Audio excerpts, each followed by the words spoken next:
शुरू। वाहेगुरु जी का खालसा, वाहेगुरु जी की फ़तेह।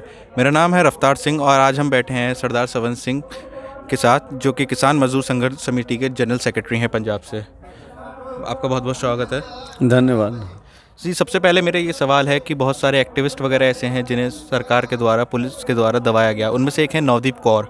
तो आप उनके ऊपर जो अत्याचार हुए हैं जेल के अंदर, उनके ऊपर सेक्सुअल असॉल्ट का भी मामला है, उस पर आपकी क्या राय है कि संघर्ष समिति, किसान संघर्ष समिति क्या करेगी उसके लिए? इस पूरा घटनाक्रम में जो उस लड़की के साथ हुआ, हम उसकी भर्त्सना करें, निंदा करते हैं और इसकी जांच की मांग करते हैं। उस लड़की का मेडिकल होना चाहिए। जो भी दोषी है, कर्मचारी, अधिकारी हैं, उनके खिलाफ कार्रवाई होनी चाहिए। इसके अलावा ये जो किसान धरने पर आप देखते हैं कि एक तरफ से दिए गए, किसान सरकार द्वारा दिए गए जो बयान हैं, जो बार बार किसानों को कि ये एक राज्य के सारे किसान हैं या फिर ये सिर्फ एक जाति के हैं या एक धर्म के हैं, कभी इन्हें खालिस्तानी कहा जाता है। तो इसके ऊपर जो सरकार फिर वार्ता करने को भी कहती है कई बार। तो इस पे आपको क्या लगता है, क्या वो वार्ता के लिए वाकई में तैयार हैं या फिर वो अपने लिए एक ग्राउंड ढूंढ रहे हैं कि किस तरीके से इसे तोड़ा जाए? देखिए, ये सभी देश की रोटी का सवाल है। इसमें कोई धर्म का इशू नहीं है। भारत इतना बड़ा देश है, बहुत से धर्म हैं, यहाँ बहुत सारी नस्लें जाते हैं। जो भी किसान है, खेतिहर मजदूर है, वो इसके लिए लड़ रहा। अब ये जन आंदोलन है, तो जन आंदोलन को जो मंत्री महोदय जो बात कर रहे हैं, तो उन्होंने हरियाणा वाले लोगों को क्यों बुलाया? अगर पंजाब का आंदोलन था, यूपी वाले संगठन, तो देश के सभी संगठनों के साथ आप इतनी बार वार्ता करते हैं तो किस लिए करते हैं?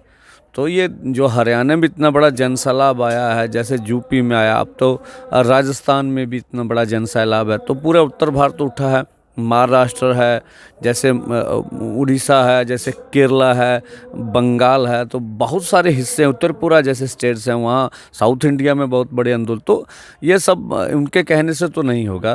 तो अकेला ये पंजाब छोड़िए, अब नेशनल छोड़िए, कौमांतरी पद्धर पर, इंटरनेशनल लेवल पर इसकी स्पेस बढ़ गई है। तो इस तरह की बातें करके जो किसान का अपमान करने वाली बात करते हैं, तो एक हिस्से तक सीमित करने से, तोमर जी से कहने तो एक हिस्से का तुम निकाब, दिल्ली वालों ने दिल खोले, किस तरह से यहाँ हो रहा।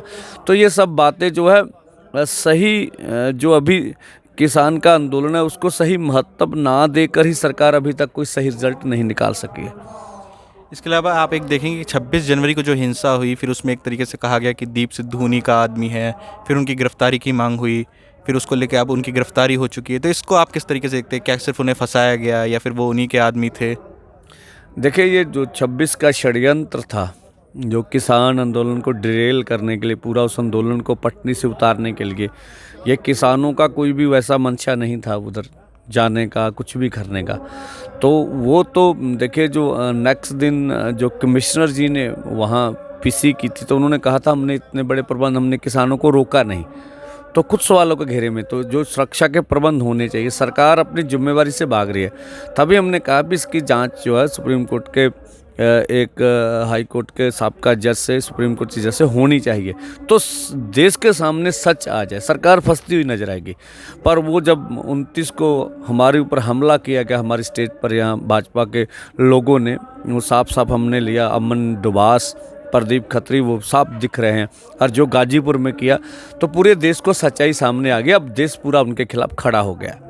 तो आपको ये जो लगता है कि पुलिस के संरक्षण में जो उस दिन आरएसएस या फिर बीजेपी के लोगों ने गुंडागर्दी करी, किसानों पे हमला करा, क्या पुलिस ने इसमें उन्हीं की तरफ से सवाल दिया या उन्हें प्रोटेक्शन दी, उन्हें बचाव करा उनका, और किसानों पे हमला करने पे उनका सहयोग करा था? क्यों नहीं? देखिए, अब मीडिया को तो यहाँ आने नहीं दिया जाता। 8-10 हज़ार फोर्स लगी हुई है, तो भाई 150-200 आदमी कैसे आ गए?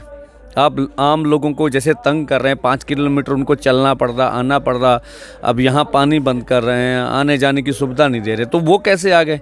आपकी सहमति से बगैर तो नहीं ना आ गए। तो साफ साफ था कि पहले से षड्यंत्र रचकर, पूरा प्लानिंग बनाकर किसान आंदोलन के ऊपर हमला किया, पेट्रोल बम फेंके गए। तो ये आतंकी हमला था। तो ये अभी तक उनके खिलाफ कोई, भोले भाले किसानों को तो 200 तकरीबन 120 के नाम आ रहे हैं, और भी 25-30 हैं, उनके ऊपर तो FIR कर दी गया। अब 80 साल का आदमी क्या झगड़ेगा पुलिस से, बताइए आप? तो उनको अंदर कर दिया गया। और जिन्होंने हमारे ऊपर हमला किया, हमारे ऊपर उल्टी एफआईआर तो होगी 43 लोगों के पास गाजीपुर थाने में, और उनके खिलाफ अभी तक कोई काम नहीं किया। हमने, भाजपा ने ये भी नहीं बोला ये हमारे आदमी, तुम तो नाम लिया। जो अमन डुबास है उनकी फ़ोटो तो माननीय गृह मंत्री के साथ आ रही है। तो प्रदीप खत्री है, वो जो मौजूदा एमपीज़ हैं भाजपा के, उनके साथ उनकी फ़ोटो, उनकी फेसबुक में शनि देओल की फ़ोटो नज़र आ रही। तो वो अभी तक बताते नहीं भी ये हमारे आदमी है कि नहीं है, या जो हमला हुआ गलत था सही था। तो साफ साफ सरकार का फैसला था भी बहाना बना के लोकल आदमी तो हमारे साथ है, वो भाजपा के आरएस के गुंडों ने हमला किया था, अभी तक उनके खिलाफ कोई कार्रवाई नहीं है। ये बहुत निंदनीय है। 214 से ज़्यादा किसान अब तक शहीद हो चुके हैं इस पूरे धरने पे, और 200 से ज़्यादा ही करीब लड़के लापता बताए जा रहे हैं। एक मनदीप पूनिया जर्नलिस्ट थे, वो भी जेल में गए। उन्होंने बताया कि कुछ लोग अंदर भी हैं जिनके बारे में नहीं पता। तो इसको लेके जितने भी किसान नेता हैं वो सब किस तरीके से या सरकार से वार्ता कर रहे हैं या फिर लोगों को बता रहे हैं कि जो लोग अंदर हैं कि उनकी रिहाई के लिए क्या होगा? देखिए, एक तो बात है पत्रकारों का। देखिए, जो सरकार का दावा था एक ट्रैक्टर पर पतले से नवरीत डिबडिबा की जो उन्होंने कहा मौत हुई, उनके बाप का, उनके दादाजी का था, उनको गोली मारेगी। तो पत्रकारों ने उनका पक्ष बताया, फिर उनके दादाजी ये दावा का, तो 8 पत्रकारों को ऊपर देशद्रोह के पर्चे कर दे मनदीप पूनिया। तो ये कौन सा लोकतंत्र है जो इतना डरा हुआ है, बात भी नहीं करने देता। हमने लीगल सेल बनाए हुए हैं, तो 3 तो किसान रिहा कर लिए उनकी, तो बहुत सी एफआईआर जो जमानत के हो रहे हैं, तो सभी कार्रवाई कर रहे हैं हम लड़कों के। और आप देखेंगे 20-25 दिन में 307 की बड़ी धारा है, तो जमानत होगी सबकी। अब सरकार जो सहयोग नहीं कर रही, पुलिस तो वो मिलने नहीं दे रही। कोरोना काल के बीच में 14 दिन उन्होंने मिलने से पाबंदी ला दी, अलग अलग जेलों में बांट दिया गया, तो तंग परेशान कर रहे हैं। तो देखिएगा निकट भविष्य में जितने भी लोग हैं सब बाहर आ जाएंगे। उसकी कानूनी लीगल सेल हमने बनाए हुए हैं, तो वो काम कर रहे हैं अपना। और एक सवाल आपसे ये भी था कि जब सरकार वार्ता के लिए कहती है, बात करना चाहती है, लेकिन उसके अलावा बैरिकेड 12 लेयर की बैरिकेडिंग हुई है, यहाँ दोनों तरफ सीमेंट की दीवारें सी बनाई गई हैं, बुलडोज़र वगैरह का इस्तेमाल किया गया, क्रेन लाई गई यहाँ पे, अब वायरिंग कर दी गई, कीलें लगाई गई। तो ये सरकार बातचीत से हल करना चाहती है या फिर हिंसा का प्रयोग कर रही है, बल का प्रयोग कर रही है कि नहीं किसानों को दबाया जाए, सिर्फ पूंजीपतियों के फ़ायदे के लिए, 2% लोगों के लिए, देश की आबादी के लिए, कि किसान मजदूरों को दबाया जा रहा है? देखिए, दो सी बात है भी, जब हम पे हमला करना होता तो कोई बैरिकेडिंग नहीं काम करती, खुद लेके आते हैं। हमारे पास वीडियो जो 2 दिन पहले तो फोर्स आती थी। अब जो आम लोगों ने गुजरना है, आम लोगों ने आना जाना किसान के पास, तो वो बैरिकेडिंग हमें तकलीफ़ के लिए गया। जहाँ तक सरकार की जो पॉलिसी है पिछले 35 साल से चल रही है, जो कैपिटलिज्म है, तो उसके लिए पूंजीपतियों को ही खुश किया जा रहा है। और देखिए, अकेला किसान ही नहीं है, अब नौकरी किसी को नहीं, जो एम्प्लॉयज़ हैं, जो नौजवान है, बेरोजगारी सबसे बड़ी बेरोजगारी पूरी दुनिया और देश में आप देख रहे हैं। तो इसी तरह से जितने भी एम्प्लॉयज़ हैं उनको नहीं है, और मछुआरे हैं, को डेयरी का कितना जो भी है देश में कितना, तो सभी के ऊपर कारपोरेट कब्जा कर रहा है। किसान बचा था जिसे भगवान कहते हैं, अन्नदाता, उसको बेचने की तैयारी है।